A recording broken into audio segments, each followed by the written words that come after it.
Pirmajame 27 metų pasaulio čempionato atrankos etape Lietuvos vyrų krepšinio rinktinė paskutinėse rungtynėse pralaimėjo Italijos komandai. Ir šitas pralaimėjimas smarkiai sukomplikavo rinktinės galimybės patekti į pasaulio čempionatą. Daugiausia kritikos teko vyriausiajam treneriui Rimui Kurtinaičiui. Pasigirdo siūlymų jį pakeisti. Kiti nuėjo dar toliau ir pareikalavo imtis permainų ne tik trenerių štabe, bet ir asociacijos Lietuvos krepšinis vadovybėje, ragindami atsistatydinti prezidentą Mindaugą Balčiūną. Ką pasakyti rado ir valstybės prezidentas. Mindaugas Balčiūnas teigia, kad Rimo Kurtinaičio ateitis rinktinėje priklausys ir nuo jo paties, tai yra nuo trenerio sprendimo. Tuo metu Kurtinaitis po pralaimėjimo italams ramybės nepraranda. Per likusias 6 antrojo atrankos etapo rungtynes su Turkijos, Bosnijos ir Hercegovinos bei Serbijos rinktinėmis lietuviams reikės iškovoti bent 4 pergalės, kad išsaugotų realias galimybės patekti į 27 metų pasaulio čempionatą. Apie rinktinės situaciją, trenerio perspektyvas ir laukiančius išbandymus kalbėjausi su buvusiu ilgamečiu nacionalinės komandos žaidėju Mindaugu Kuzminsku. Ar jūs tikite, kad rinktinė pateks į pasaulio čempionatą, pasiekdama tas reikalingas 4 ar 5 pergalės? Būkime sąžiningi, situacija labai komplikuota ir dabar turbūt netgi lengviau būtų pasivyti italus ir juos aplenkti negu serbus, nes serbai žaistų sąlyginai lengvesniais varžovais. Ir norėčiau gal pasakyti, kad anksčiau tas patekimas į didžiosius turnyrus buvo kaip savaime suprantamas, bet dėja dabar taip nėra. Ir labai nesinorėtų priprasti prie situacijos, kai kova jau vyksta ne dėl medalių, bet dėl patekimo į čempionatą. Ir nors nemėgstu aš to žodžio, bet nepatekimas į čempionatą būtų Lietuvos krepšiniui savotiška tragedija ir turbūt didžiausias smūgis per eilę metų. Nes labai būtų gaila, jeigu ši nauja, talentinga karta, Matas Buzelis, Kasparas Jakučionis, Ąžuolas Tubelis, dar prie jų pridėjus Valančiūną Sabonį, praleistų porą metų be didžiųjų turnyrų.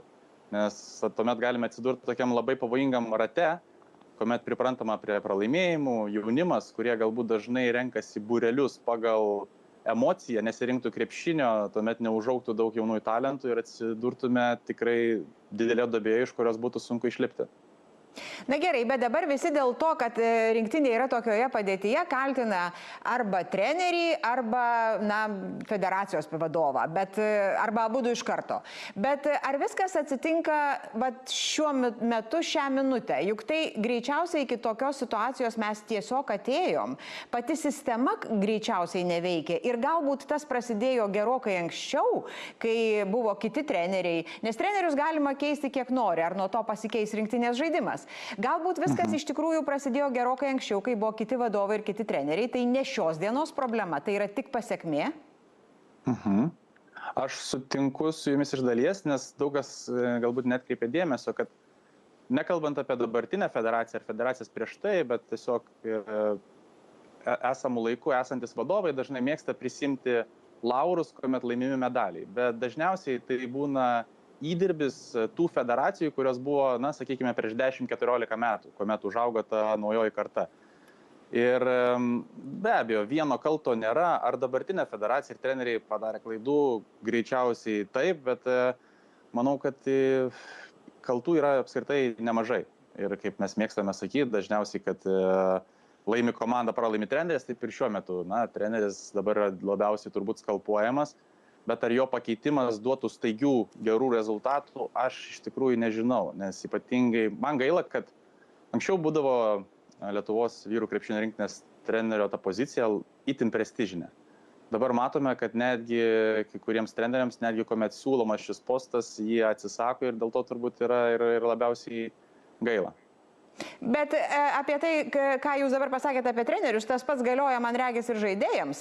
Nes, pavyzdžiui, mes dabar girdim, kad Jonas Valančiūnas paskutinėse rungtynėse su italais nežaidęs paskutinės 15 minučių pareiškė, kad kitame rinktinės lange jis neketina žaisti. Beje, gal jums teko kalbėti su Jonu Valančiūnu? Gal jis čia kalbos tik tai, gal jisai vis dėlto žais, ar neteko? Rinktinėje nesu jau berods 1,5 metų, tai to tikro vidaus nežinau, bet be abejo, yra tenais mano daug draugų ir bičiulių. Ir, savotiška raudona lemputė yra, kad žaidėjai nenori važiuoti į sekantį langą, bet turbūt priežasčių, dėl ko taip daro, reikėtų klausti jų pačių ir kad jie komunikuotų patys. Nežinau, iš mano pusės galėtų būti nebent pasvarstymai, kad galbūt ta naujoji karta, kurie ateina, galbūt nėra jų toksai požiūris vienodas, kaip yra trenerių ir ta sinergija neveikia, o sinergija ta krepšinyje privalo būti.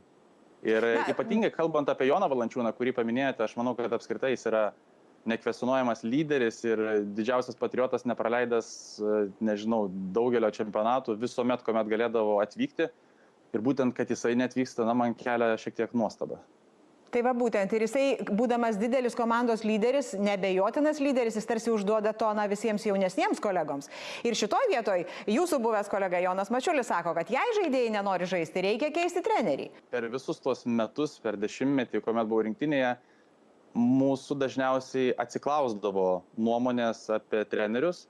Ar jinai buvo kertinė? Greičiausiai ne, nes vis tiek tai turi priimti tie žmonės, kurie už tai yra atsakingi ir kurie prisims atsakomybę, bet į žaidėjų nuomonę visuomet būdavo atsižvelgiama, nes dar kartą pasikartosiu, sinergija tarp trenerio ir žaidėjų privalo būti. Nesakau, kad jos dabar nėra, iš tikrųjų nežinau, bet kai kurie tokie epizodai, kaip ypatingai Jono neatvažiavimas, kuris yra didžiausias patriotas, kelia klausimų.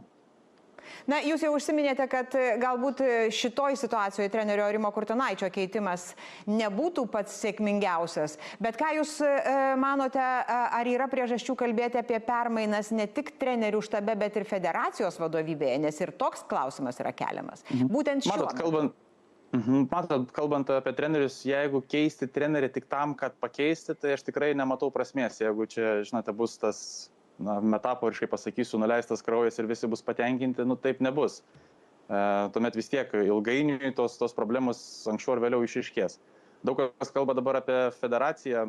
Iš savo pusės galiu pasakyti, kad bent jau kol aš buvau rinktinėje, visos federacijos, įskaitant šią, sudarydavo žaidėjams idealiausias sąlygas. O ar priimami sprendimai reikia iki galo teisingi, dažniausiai apie tai kalba rezultatai. Pernai metais buvo kaip ir neblogas Europos čempionatas, jaunimo rinktinės sustartavo tikrai sėkmingai. Ši vasara kol kas yra labai prasta ir manau, kad normalu, jog visuomenė kelia klausimus, dėl ko taip vyksta. Gerai, bet ar mes iš tikrųjų turėtumėm ne tik tai kelti klausimus, bet ir keisti? Mano klausimas buvo toks, ar turėtume keisti, kad ir federacijos vadovus?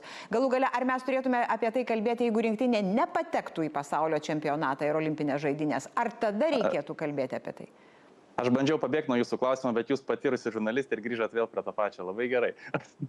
Matot, aš neturiu tokios kardinalios nuomonės, ar reikia keisti ar ne. Visų pirma, tai yra tam skirti rinkimai ir aš nesu tikras pagal reglamentą, ar įmanoma tie pakeitimai anksčiau. Jeigu būtų nepatekta į pasaulio čempionatą, tuomet jau turbūt būtų tas klausimas didesnis. Bet dabar gal statome šiek tiek vežimą prieš arklį, dar tie šansai nėra palaidoti. Bet sutinku, kad yra tam tikrų klaidų, tam tikrų, sakyčiau, gandų, kuriais galbūt nesinorėtų tikėti, bet aš nenoriu mėtytis skambiom frazėm, kad dabar reikia kažką atleisti ar pakeisti, juolab, kad tam, kaip bebūtų, esam teisėta valstybė, pas mus yra rinkimai. Ir man tik tai gaila, kad Lietuvos krepšinis perima savotiškai blogą pavyzdį, galbūt iš mūsų valdžios, kuomet viskas taip išeina į viešumą ir didžiausios krepšinio asmenybės, svarbiausios krepšinio asmenybės kartais pradeda aiškintis santykius per socialinius tinklus. Man atrodo, kad taip tikrai neįmanoma nieko išspręsti. Kągi, ačiū Jums labai.